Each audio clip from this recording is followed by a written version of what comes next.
सांगू काय कोकणची माती, दर्यातल्या गोडव्याची माणसाची नाती, गावाकडं जीव माझा धाव, माझं कोकणचं गाव. शेत नांगरत असताना अशी खेकडी बिळातनं बाहेर येतात. आता ती तुम्हाला बघायला मिळतात. बघूया अजून एक खेकडा आपल्याला मिळतोय. हा बाई बघ, हा काळा खेकडे, याला मी कालेटी म्हणतो.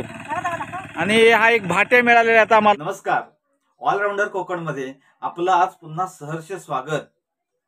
मंडळी, कोकण आणि पाऊस याचं नातं एक वेगळं आहे. कोकणातला पाऊस म्हणजे धुवाधार, आणि या पावसाला आता सुरुवात झालेली आहे. तसं पाहायला गेलं तर संपूर्ण दिवसभर अजूनही पाऊस लागत नाही, परंतु आता ज्या पद्धतीने जो पाऊस येत आहे त्याने आम्हाला आता उन्हाळा विसरायला लावला आहे. रखरखलेल्या उन्हामुळे इथला शेतकरी वर्ग पावसाच्या आतुरतेने वाट पाहत होता, आणि अखेरीस मान्सूनचं यावर्षीचं आगमन हे 2 दिवसा अगोदरच झालेलं आहे. त्याच्यामुळे शेतकरी राजा खऱ्या अर्थाने सुखावलेला आहे. पेरण्या झालेल्या आहेत, आणि पेरलेली आता रोप आता उगवलेली आता आपल्याला बघायला मिळतील. आणि आता सध्या या शेतांवरती काय काम चालू आहे, कशा पद्धतीनं शेतकऱ्याचं नियोजन चालतं, हे आता आपल्याला बघायला मिळणार आहे. तर सध्या चाललीत फोडीची कामं. हे फोड म्हणजे काय, कोकणातली ही फोड आता आपल्याला बघायला मिळेल. आधुनिक पद्धतीची फोड असते, जुन्या पद्धतीने सुद्धा लोक फोड करतात. आता शेताची ही फोड बघण्यासाठी आज जाऊया आपण थेट आमच्या शेतामध्ये. आणि मंडळी, आता फायनल आपण या शेतावरती आमच्या पोहोचलेलो आहोत. आता पाहत असाल, नुकताच हा राष्ट्रीय महामार्ग ह्या आमच्या शेताला लागून गेलेला असल्यामुळे इथपर्यंत गाडीने येणं आम्हाला सहज सोपं झालं. आणि आता आपण गेट पाहताय, या गेटपासूनच म्हणजे या रस्त्यापासूनच आता आमच्या शेताची सुरुवात होते. आणि असं हे 2 एकरचं असणारं शेत, याची आज फोड चालू झालेली आहे. आज दुपारचे जवळजवळ 3:30 वाजलेत, पण सकाळपासून आमच्या शेतावरती माणसं आहेत आणि ती या शेतीची कामं करतायत. पाहूया काम कुठल्या स्थितीत आता आलेलं आहे ते. गेल्या वर्षीचं पीक घेतल्यानंतर शेतामध्ये जे गवत राहतं, गवताचं बी राहतं, ते त्यावेळेला आपल्याला दिसून येत नाही, परंतु ते आत्ता या पहिल्या पावसात नंतर ते उगवत येतं. आता आपण पाहत असाल कशा पद्धतीचं गवत या शेतामध्ये उगवलेलं आहे. हे गवत अजून जर 4-5 दिवस आपण घालवले ना, तर अक्षरशः आपल्या विषय हाताबाहेर जाईल आणि हे गवत पूर्णपणे मोठं होईल, निघणार नाही. म्हणूनच या गवताची मुळच उखडून काढणं गरजेचं आहे, आणि त्यासाठी या संपूर्ण शेतांची आता फोड करणं गरजेचं आहे. आणि त्याच फोडीचे काम आता चालू झालेलं आहे. हा आमचा शेताचा तरवा आहे.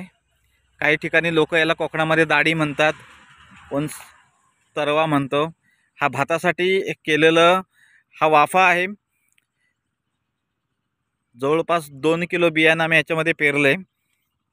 चांगल्या पद्धतीची उगवण आहे. निश्चितच एक काडी प्रकारातला हा NPS 30 नावाचा हा प्रकार आहे एक काडीमध्ये. त्यामुळे कमी बियाणामध्ये सुद्धा आम्हाला चांगली भाताचं उत्पादन याच्यात घेता येणार आहे. अशा पद्धतीने 2 एकरासाठी फक्त आम्हाला हा एक तरवा, त्याच्यानंतर हा एक तरवा, आणि आपल्याला दिसत असेल एक खालच्या शेतामध्ये तो एक तरवा तिथे आहे. अशा मध्ये 3 तरव्यांमध्ये एकंदर आम्ही 8 किलोच बियाणं आतापर्यंत पेरलं आहे. आणि 8 किलोमध्ये आम्हाला हा 2 एकरचा एरिया साधारणतः कव्हर होणार आहे. ते होतंय. दरवर्षी आम्ही आमची मॅनेजमेंट याच पद्धतीची असते. पाहूया चला. शेतीची सूत्र आम्ही आमच्या हातात घेतल्यापासून काहीतरी या कोकणामध्ये शेती टिकवायची म्हटली तर वेगळे पण आपल्याला बाळगता आलं पाहिजे. याच अनुषंगाने आमची पूर्ण शेती ही या पॉवर टिलरच्या माध्यमातून कायम होते. आता आपण बघत असाल, आमचा भाऊ आहे संदेश, त्याने पॉवर टिलर चालू केलेला आहे. कारण शेतीमध्ये आधुनिकीकरण, यांत्रिकीकरण याचा समावेश असल्याशिवाय कोकणातील शेती परवडणारी नाही आहे आणि ती जास्त वेळ टिकणारी नाही आहे. हे सूत्र वेळेत जर ओळखलं नाही तर नंतर खूप त्रासदायक होतं आहे. आम्ही सुरुवातीपासूनच या गोष्टीचाच अभ्यास करत आलेलो आहे, जे त्याच्यामुळे गेले वंशपरंपरागत शेती ही आमच्या पिढ्यानपिढ्या आहे, परंतु आमच्या वयातली मुलं आता शेती किती करतात, कशी करतात हे तुम्हाला सगळ्यांना लक्षात येत असेलच. परंतु आम्ही या शेतीमध्ये टिकून आहोत. त्याला कारण एवढंच आहे की अपडेट काही गोष्टी ज्या घडतात त्या स्वीकारणं गरजेचं आहे. आणि अशा पद्धतीने हा लागणारा पूर्ण प्लॉट हा आता आपण करतो आहे. त्यातल्या सगळ्या प्रक्रिया भात पेरणीपासून ते भात कापणीपर्यंत या तुम्हाला या व्हिडिओच्या माध्यमातून बघायला मिळतील. असंच असणारं हे शेत. आता बघा या फोडीच्या माध्यमातून आता नांगरून होतं आहे आणि नांगरल्यामुळे ही जी जे काही तयार होतं ना ते आता होऊन जाणार आहे.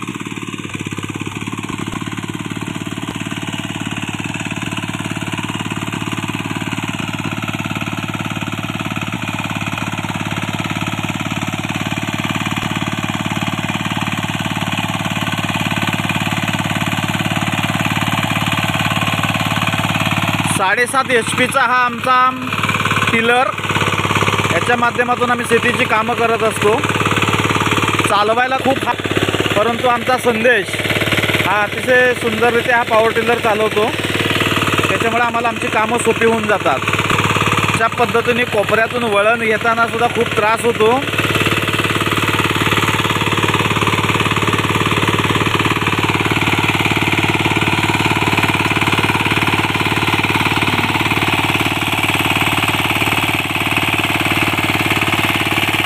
कोकणातील शेतकरी बदलत चालला आहे. आधुनिक साधनांचा वापर हे त्याच्या शेतीतला मुख्य भाग असतो आणि असाच वापर आज आमच्या शेतामधला आहे. थोड्याच वेळात झालेली आपल्याला बघायला मिळेल.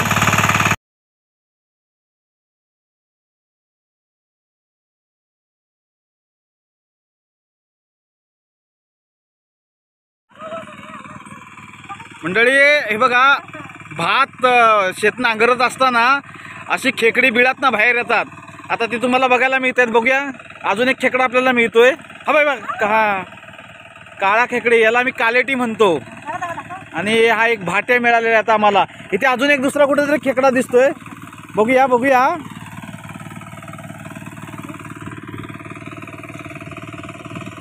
हा बघा तिसरा पण खेकडा मिळालेला आहे आम्हाला. हे अशा पद्धतीचे बघताय तुम्ही खेकडी. ही अशी शेतातली काळी खेकडी, काही भाटे काही कालेटी आम्ही त्याला म्हणतो, असे खेकडी मिळालेले आहेत.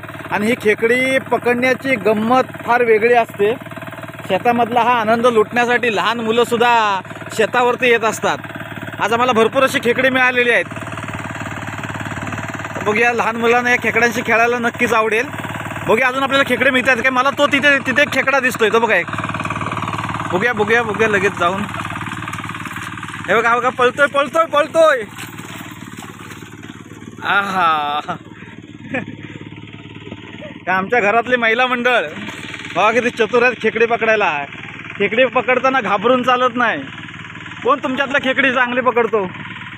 हा बघा अजून एक आहे अजून एक आहे. हा बघा एक मिळाला.